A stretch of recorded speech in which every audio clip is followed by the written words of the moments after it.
Okay mga papi, done installation po tayo dito sa Kawasaki Ninja 400. Bali nagpa-install po si sir ng ito po Zenlo X1 Plus 60 watts. So dyan natin nilagay. Si sir po pala ay galing pa po ng Tarlac, no?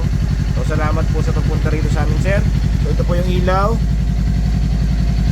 low beam, white, high beam, white and yellow na combination. So Zenlo X1 Plus 60 watts. Ito po yung ginamit nating switch dyan. So ito po as per request, ito po ginamit natin is halo switch. Pag inon yan, low.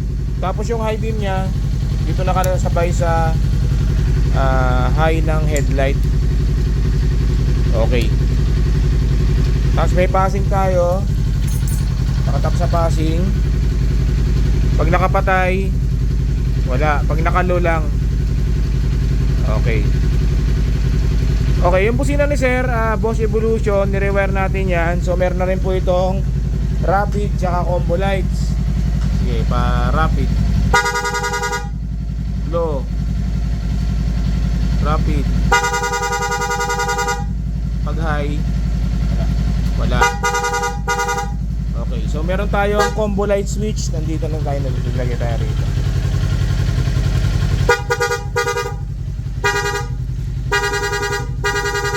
Yun. Okay mga paps, so kung siya magpa-install ng ganitong klaseng mini driving light Zenlo X1 Plus, punta lang po sila dito sa Scooteristas online shop. Maraming salamat po.